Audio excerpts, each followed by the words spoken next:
హరి ఓం. ఆధ్యాత్మిక మిత్రులారా, మనం ఇంతవరకు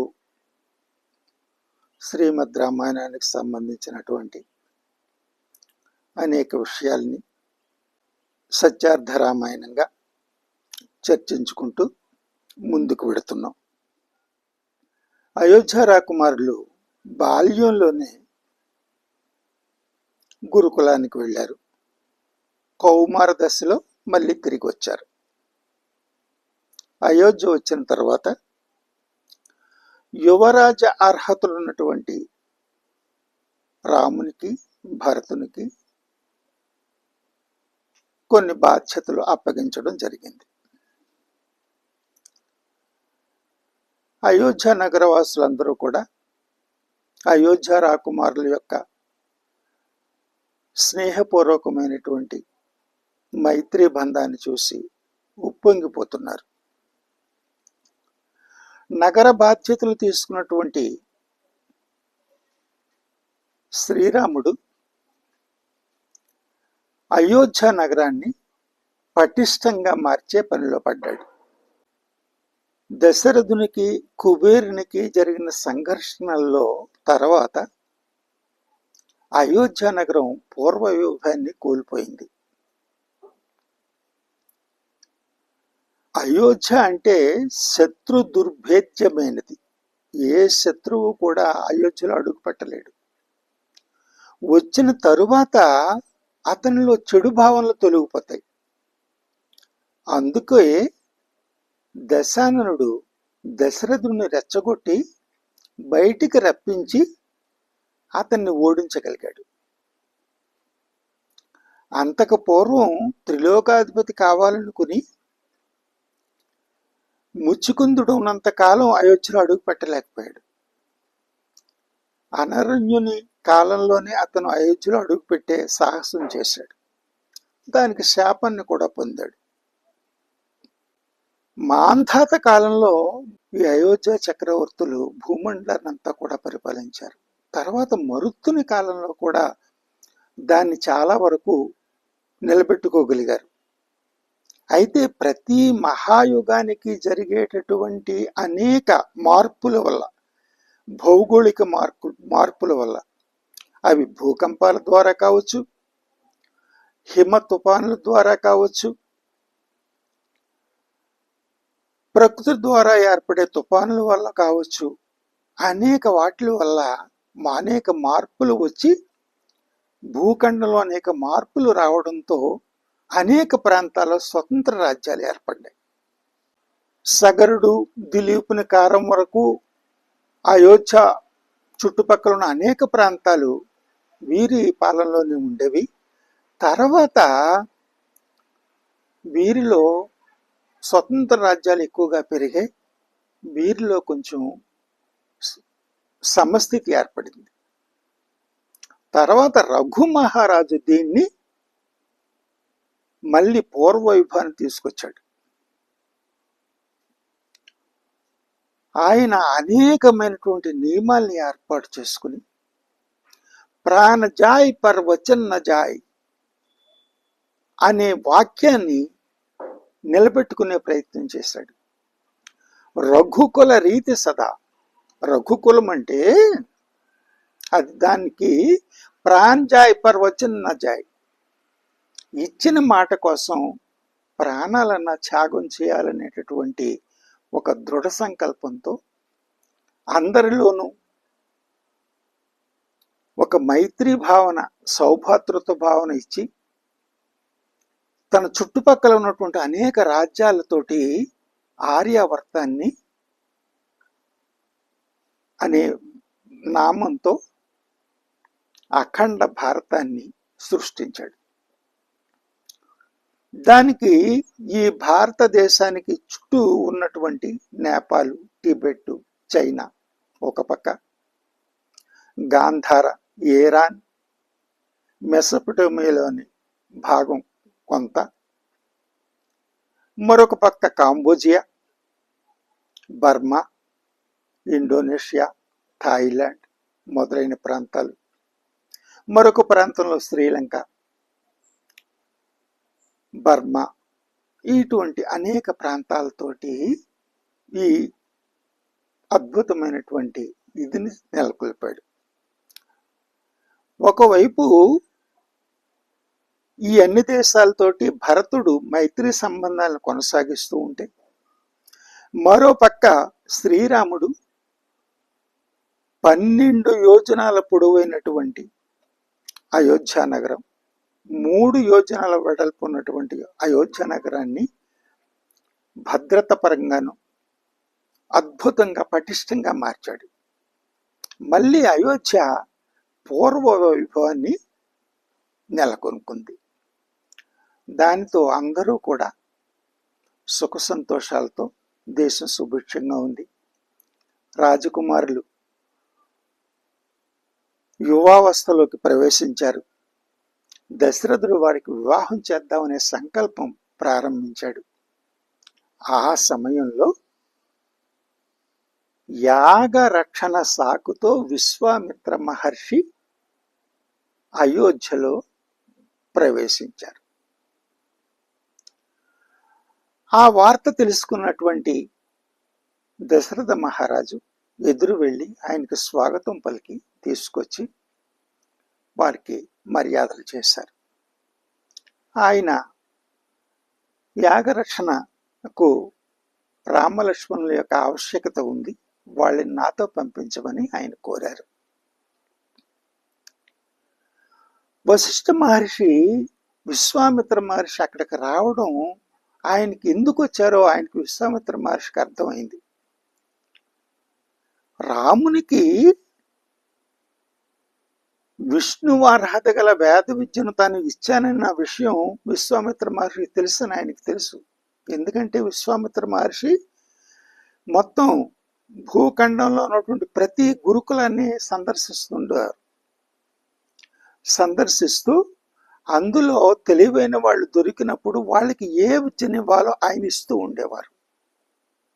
అంతేకాకుండా పరశురామ విష్ణువు అగస్త్య కూటానికి తపస్సుకు వెళ్ళిపోతూ ఆ యుగపు విష్ణువుని ప్రకటించే అధికారం విశ్వామిత్ర మహర్షికి ఇచ్చారు. ఎందుకంటే విశ్వామిత్ర మహర్షి మహాద్భుతమైనటువంటి ధనుర్విద్యలో అనేక గ్రంథాలను రచించారు. ఆయన ఎవరి సహాయం తీసుకోవాల్సిన అవసరం ఆయనకి ఏమీ లేదు. అయినప్పటికీ ఎందుకు వచ్చారంటే ఆయన ఒక శ్రీరాముణ్ణి ఈ ప్రపంచానికి పరిచయం చేయడం కోసం ఆయన అర్హతని గ్రహించి ప్రపంచానికి పరిచయం చేయాలనే సదుద్దేశంతో వచ్చాడు ఆయన. అప్పుడు ఈ రాముని మీద విశ్వామిత్రుని దృష్టి పడడం చాలా శుభసూచకమని వశిష్ఠ మహర్షి గ్రహించి దశరథుని ఒప్పించి రామలక్ష్మణులని ఆయనతో పంపించారు. రామలక్ష్మణులను తీసుకుని విశ్వామిత్ర మహర్షి సిద్ధాశ్రమానికి వెళ్ళారు. సిద్ధాశ్రమంలో ఆయన ఔషధాల మీద, రసాయన ఆయుధాల మీద పరిశోధనలు చేస్తుండేవారు. ఆ కారణం చేత ఈ తాటకి పుత్రుడైనటువంటి సుబాహు రాక్షస సంహారం కోసం విశ్వామిత్ర మహర్షి మళ్ళీ ఏదో ఉత్పాదన చేస్తున్నారనే భయంతో దాడులు ప్రారంభించాడు. విశ్వామిత్ర మహర్షి కూడా ఈ రాక్షసులను, తాటకి పుత్రులైనటువంటి వాళ్ళ అనుయాయుల్ని కూడా తొలగించమని చెప్పేసి రామునికి సూచన చేశారు. కానీ వశిష్ఠ మహర్షి కేవలం వైదిక విద్యతో పాటు, బ్రహ్మజ్ఞానంతో పాటు ఆనాడు ఉన్న భూఖండంలో ఉన్న ప్రతి పరిస్థితిని అవగాహన వచ్చేటట్టుగా రామునికి ఆ జ్ఞానాన్ని ఇచ్చారు. అందుచేత ఆయన తొందరపడకుండా, బ్రహ్మజ్ఞానం ఉన్నవానికే శత్రువులంటే ఎవరు ఉండరు, ఆ యుగపు దశాననుని యొక్క మహత్వాకాంక్షను సరిదిద్దాలనుకునేటటువంటి విష్ణువుకి మరొకరిని చంపాలనే భావం ఎందుకు వస్తుంది? అందుచేత రాక్షస స్వభావాన్ని తొలగించేటటువంటి తలంపుతో రాముడు తాటికి, సుబాహులు వాళ్ళ అనుచరులందరినీ సమావేశపరిచి వెళ్ళి వాళ్ళని పలకరించాడు. అంతేకాకుండా అదే సమయంలో తాటికి భర్త మరణించిన దుఃఖంలో ఉంది. సృష్టి క్రమ వికాసానికి ప్రజాపతులు, మహాదేవుడు విధించిన నియమాల్లో ఒక నియమం ఏంటంటే దుఃఖంలో ఉన్న వారికి కీడు చేయకూడదు, వాళ్ళని మరింత బాధకు గురి చేయకూడదు. ఆ ఉద్దేశంతో తాటికి, సుబాహుల్ని కూర్చోబెట్టి విశ్వామిత్ర మహర్షి పట్ల వారికి ఉన్నటువంటి భావనను తొలగించి ఆయన చేసేది లోకహితం కోసం, ఔషధ తయారీ కోసం, రసాయనిక ఆయుధాల్ని అవసరం ఇచ్చినప్పుడు మాత్రమే ఉపయోగించడం కోసం ఆయన తయారు చేస్తున్నారు తప్ప మీ జాతికి ఏమాత్రం కీడు కలిగించరని చెప్పి రాముడు ధైర్యం చెప్పడంతో వాళ్ళు ఆ విరోధ భావాన్ని వదిలేసుకున్నారు. అప్పుడు వాళ్ళని ఏం చేశారంటే సముద్ర తీర ప్రాంతాల్లో ఉన్నటువంటి వాళ్ళ బంధువర్గం ఎక్కడైతే ఉందో ఆ ప్రాంతాలకి వీళ్ళని పంపించాడు. ఇక్కడ మార్పు వచ్చింది కేవలం తాటికి, సుబాహు మొదలైనటువంటి వాళ్ళలోనే కాదు, విశ్వామిత్ర మహర్షిలో కూడా చాలా మార్పు వచ్చింది. ఇదే ఆయన ఆశించింది కూడా ఇదే. రాక్షసులను చంపితే మొత్తం లోకం అంతా సుభిక్షం అయిపోదు. రాక్షస స్వభావం ఉన్నంత కాలం ఒక రాక్షసుడు మరణిస్తే మరో రాక్షసుడు ఉద్భవిస్తూ ఉంటాడు. అందుచేత ఈ అంతేకాకుండా అంతకు పూర్వమే విశ్వామిత్ర మహర్షి శ్వేతకేతు గురుకులంలో సీతకి కూడా 10వ సంవత్సరం వయసులోనే ఆమె యొక్క మేధావితనం, ఆమె యొక్క కార్యదీక్ష, సృజనాత్మకత వీటన్నిటినీ చూసి విష్ణువు అర్హత గల విద్యను ఆమెకు అందించడం మొదలుపెట్టాడు. ఆ తర్వాత 12 సంవత్సరాల వయసులోనే కన్యలను గురుకులం నుంచి ఇంటికి పంపించేస్తారు. ఆ కారణం చేత ఆవిడ ఇంటి దగ్గర ఉండి శతానందుల వద్ద ఇతర శాస్త్రాలను అధ్యయనం చేస్తూ మధ్య మధ్యలో విశ్వామిత్రుడు వచ్చి ఈ విద్యను కూడా అందించడం ప్రారంభించాడు. తర్వాత 18 సంవత్సరాల వయస్సు వచ్చిన తర్వాత సీతకు మళ్ళీ అగస్త్యకూటం పంపించి, అగస్త్యకూటం అంటే ఈ పరశురామ విష్ణువు యొక్క తపోభూమి. మలయగిరి పర్వతాల్లో ఒక విశాలమైనటువంటి యాకశిలా పర్వతం ఉంది. దాని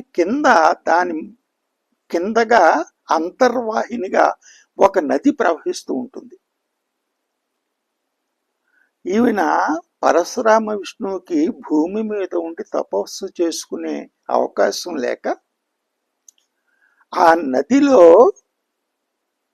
తపస్సు చేసుకునేవారు. ఆయన అక్కడికి వెళుతూ అగస్త్యకూటాన్ని తన శిష్యులతోటి నింపి దానికి ఈ ప్రపంచం యొక్క హితం కోసం వాళ్ళు పనిచేసేటట్టుగా చేశారు. అలాగా ఈ పని చేసే వాళ్ళని మలయపుత్రులు అంటారు. అంతేకాకుండా ఈ విశ్వామిత్ర మహర్షి కూడా అక్కడికి వెళ్ళి వీళ్ళకి నేతృత్వం వహిస్తూ ప్రపంచ హితానికి వాళ్ళని పనిచేసేటట్టుగా చేసేవారు. ఆ రకంగా ఈ కార్యక్రమం అంతా జరుగుతూ ఉంది. అయితే సీత ఏం చేసింది, విద్య అంతా నేర్చుకున్న తర్వాత ఆమె కొన్ని సూచనలు చేసింది. విష్ణువు కాబోయే తను సూచనలు చేసింది. అది ఏమిటంటే, మాంధాత చక్రవర్తి భూఖండం అంతా పరిపాలించేటప్పుడు స్త్రీలకు ఆయుధం ధరించకూడదనేటటువంటి నియమాన్ని ఏర్పాటు చేశారు. గృహస్థ ధర్మాన్ని నిర్వర్తించమని సూచించారు. ఆ కారణం చేత తర్వాత మనం అనుకున్నాం, మాంధాత మరుత్తుడు తర్వాత స్వతంత్ర రాజ్యాలు ఏర్పడ్డాయి. స్వతంత్ర రాజ్యాలు ఎప్పుడైతే ఏర్పడ్డాయో సరిహద్దుల దగ్గర వచ్చేటటువంటి ఘర్షణలతోటి యుద్ధాలు మొదలవుతుంటాయి. అలా యుద్ధాలు మొదలైనప్పుడు పురుషులు ఎక్కువగా చనిపోవడంతో స్త్రీల సంఖ్య పెరిగింది. స్త్రీల సంఖ్య ఎప్పుడైతే పెరిగిందో సంతతి కోసం బహుభార్యత్వం ఆచరణలోకి వచ్చింది. ఒకే రాజుకు అనేక మంది స్త్రీలతో వివాహం జరిగేది. అంతేకాకుండా ఆ యుద్ధ సమయంలో రాజకీయ ఒప్పందాలు చేసుకుంటూ కూడా అనేక వివాహాలు జరుగుతూ ఉండేవి. అందుచేత దాన్ని తొలగించాలి, బహుభార్యాత్వాన్ని తొలగించి స్త్రీలకు గౌరవాన్ని కల్పించాలని ఆవిడ కోరింది. కానీ అదే విష్ణు విద్యను పొందినటువంటి రాముడు ఏమీ కోరటం లేదు. అవిశ్రాంతంగా పనిచేస్తూ ఉన్న వనరులతోనే ఆ యుగ సమస్యను పరిష్కరించాలనేటటువంటి భావంతో రాముడున్నాడు. అందుచేత ఈ రాముడికి సీతకి వివాహం జరిపించాలని సంకల్పించాడు విశ్వామిత్ర మహర్షి. అదే సమయంలో మహాధనుర్యజ్ఞం చేస్తున్నానంటూ శరధ్వజ జనకుడు ఆయనకి ఆహ్వానం పంపించాడు. అందుకోసం అని చెప్పేసి అక్కడ యాగం పరిపూర్ణం అయిన తర్వాత రామలక్ష్మణులను తన శిష్యులను తీసుకుని విశ్వామిత్ర మహర్షి అటు మిథిల వైపు వెళ్ళడానికి సిద్ధమయ్యారు. హరి ఓం.